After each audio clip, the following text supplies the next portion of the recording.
तमाम भाई बहनों को राहुल सर का जो है प्रणाम, और आप सभी बहनों को जो भी मुझसे बड़ी हैं उनको जो है पैर छू के प्रणाम, और जो मुझसे छोटी हैं उनको बहुत सारा प्यार और आशीर्वाद मेरे तरफ से, केमिस्ट्री क्लासेस की तरफ से, राहुल सर की तरफ से। और जो भाई हैं, साथियों हैं, उन सभी के लिए, तमाम जितने भी हैं, जैसा कि आप लोग ये थंबनेल देख के आए हुए हैं कि राहुल सर बराबर अपडेट देते हैं और इस वीडियो में भी अपडेट देंगे। देखिए, कोई भी चीज जो मैं अपडेट निकालता हूं या मैं कहीं से जानकारी लेता हूं तो वो आप सभी के हित में होता है। तो आज जो मेरा मुद्दा है वो है, पहले मैं बता देता हूं, डोमिसाइल नीति का लाभ किसको किसको मिलेगा, क्या उसके लिए डॉक्यूमेंट्स लगेगा, और उसके बाद सप्लीमेंट्री रिजल्ट का क्या होगा, उसके बाद टीआरई 4.0 का सीट आधा होगा, उससे क्या मतलब आधा होगा कि नहीं होगा, और स्टेट जो सोमवार को बैठक है उसमें क्या सब होने वाला है, क्या स्टेट एग्जाम होगा कि नहीं होगा, क्या अभ्यर्थियों को भड़काया जा रहा है या अभ्यर्थियों के हित के साथ खेला जा रहा है, इन सभी तमाम मुद्दों पर बात करने वाले हैं। और पीआरटी, टीजीटी, पीजीटी में कितना सीट आएगा, कितना सीट आने वाला है, उस तमाम चीजों के बाद बहुत सारे अभ्यर्थियों ने कल वाले वीडियो पे कमेंट किया। मैं जो पूर्णिया गया था तो उस पे जो है बहुत सारे अभ्यर्थियों ने कमेंट किया और पूछा भी, राहुल सर इस सब्जेक्ट में कितना है सीट। मैंने पहले ही वीडियो में आपको नोटिस कर दिया था कि मैं किसी को भी किसी सब्जेक्ट का सीट नहीं बताऊंगा। आप लोग इस बात को ध्यान रखिए। मैं सिर्फ आपको आंकड़ा बता दूंगा कि उसमें अच्छा खासा सीट है और वो आपके हित के लिए होगा, और आपका कटअप जो है वो कम सब जाने का संभावना रहेगा। और जहां तक बात करेगी 84 पॉइंट कुछ % जो डोमिसाइल लागू हो रहा है, तो उसमें किसको लाभ होगा, सबसे पहले ये आप इसको समझिए। उसके बाद सब्जेक्ट का भी बात करेंगे, किस सब्जेक्ट में कितना सीट है, पीआरटी में, टीजीटी, पीजीटी, सभी में बात करने वाले हैं। तो आप लोग थोड़ा सा पहले इसको समझिए, डोमिसाइल को। देखिए, डोमिसाइल का जो नियम है, जो बिहार सरकार मतलब कि एजुकेशन डिपार्टमेंट ने, शिक्षा विभाग ने जो मतलब कि नियम लागू किया इस पॉलिसी को, अब नोटिफिकेशन में नया नियमावली बन के आएगा तो उसमें आप देखिएगा। तो उसमें यह बताया गया है कि बिहार राज्य के अंतर्गत जिन अभ्यर्थियों ने मैट्रिक और इंटर बिहार से ही पास किया है और जो अदर स्टेट में रहते हैं फिर भी उन्होंने बिहार से ही मैट्रिक इंटर पास किया है, उस शर्त पे। दूसरा, जो अभ्यर्थी बिहार में रहकर फिर भी दूसरे स्टेट से या कहीं और से, दिल्ली से या सीबीएसई बोर्ड से कहीं और से जो है क्या किया है, आपको मैट्रिक इंटर किया है, तो उनको क्या लाभ मिलेगा, क्या उनको डोमिसाइल का लाभ मिलेगा। और कोई अभ्यर्थी, किसी का मातृभूमि जो है बिहार है फिर भी वो पढ़ाई और सारा कुछ बाहर ही कर रहे हैं, उसका निवास यहाँ का है, तो क्या उनको डोमिसाइल में छूट मिलेगा कि नहीं मिलेगा, 84% उसको सीट मिलेगा कि नहीं मिलेगा, इन सभी बात को समझिए। देखिए, पहला कि डोमिसाइल जो है, जो बिहार राज्य के अंतर्गत मैट्रिक इंटर किए हुए हैं, जिनके पास निवास प्रमाण पत्र है, जो बिहार के अस्थायी निवासी हैं, उनको डोमिसाइल का लाभ मिलेगा।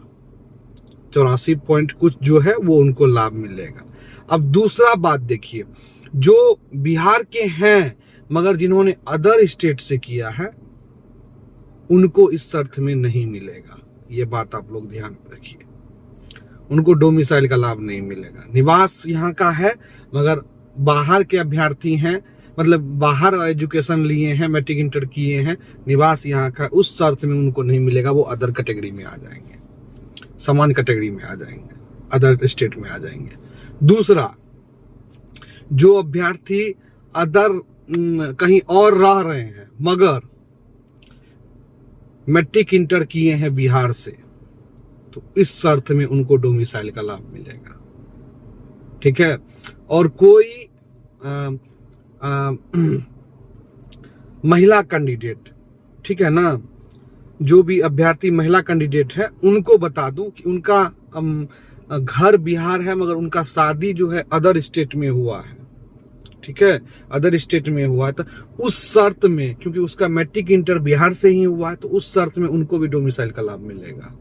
ये बात आप लोग याद रखिएगा। उनको भी मिलेगा डोमिसाइल का, और महिला आरक्षण का भी लाभ उनको मिलेगा, बशर्ते उनका अगर नॉन क्रीमिलेयर है तो उनको वो चीज़ बनाना होगा, एनसीएल बनाना होगा, और उनके घर का जो है मतलब कि पिताजी का जो है सारा चीज़ देना पड़ेगा। ठीक है, ये चीज़ आप लोग याद रखिए कि जाति प्रमाण पत्र जो है उनके घर से बनेगा, मतलब माँ बाप के घर से बनेगा, एनसीएल माँ बाप के घर से बनेगा उस शर्त में। तीसरा बात अगर आपको मैं कहूँ सप्लीमेंट्री का, सुन लीजिए। देखिए सप्लीमेंट्री रिजल्ट आप सभी का आएगा, आप लोग घबराइए मत, जो बोल रहा हूँ उस पर टिके रहिए और इंतजार कीजिए, वेट एंड वॉच कीजिए। मैं पहले भी बोल चुका हूँ, जिसको गाली देना है वो गाली दो वीडियो में, मुझे कोई फर्क नहीं पड़ता है, जो सही है मैं बताऊंगा। आपका हक की लड़ाई है, आप आंदोलन करते रहिए, लड़ते रहिए, मुझे उससे कोई लेना नहीं, मगर जो सही बात है मैं वो बताऊंगा और मैं पीछे कभी नहीं हटूंगा।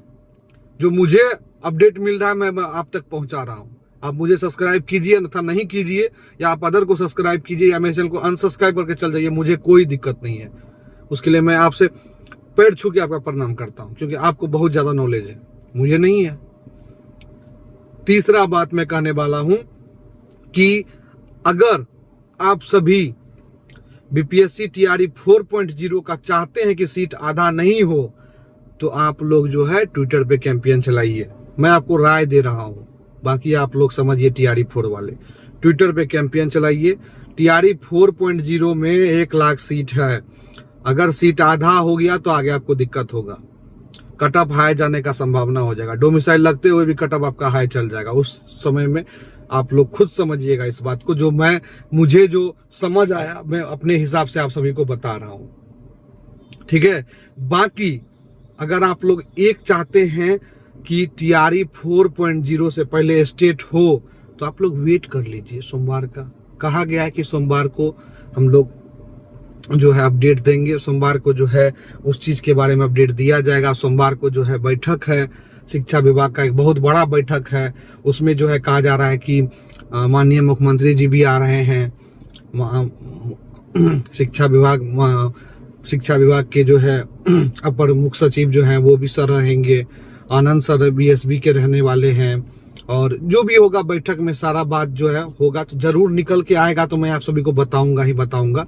ये बात आप लोग कंफर्म रखिए। बाकी आपको बता दूं कि आप किसी भी हाल में कोई भी शर्त पे किसी चीज को कभी भी, अदरवाइज मैंने पहले भी बोला है, अगर आप आंदोलन ही कर रहे हैं तो संवैधानिक तरीके से करिए, नहीं तो बाद में आपको उसको जुर्माना पड़ सकता है। बहुत सारे अभ्यर्थियों में सुनने में आ रहा है कि एफआईआर हो गया, तो बाबू आपको बीपीएससी में फॉर्म भरने के टाइम में दिक्कत हो सकता है, आपका नाम लिस्ट से बाहर हो सकता है, आपका एडमिट कार्ड नहीं आ सकता है। ये चीज आप लोग ध्यान में रखिएगा थोड़ा सा।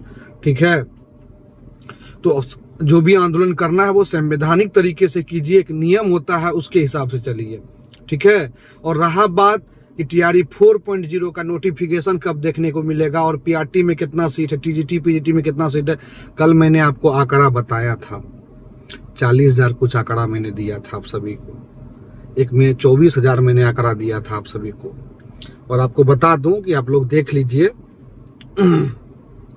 जो मैं आंकड़ा आप सभी को देता हूं उस पर आप थोड़ा सा ध्यान करिएगा, अमल करिएगा, चिंतन करिएगा, क्योंकि राहुल सर कभी भी कोई गलत नहीं देते हैं। जो 44 सब्जेक्टों में जो आंकड़ा है और आज के एक पेपर में जो छपा है, कल जो मैंने आप सभी को बताया वो पेपर में आज आपको देखने को मिलेगा।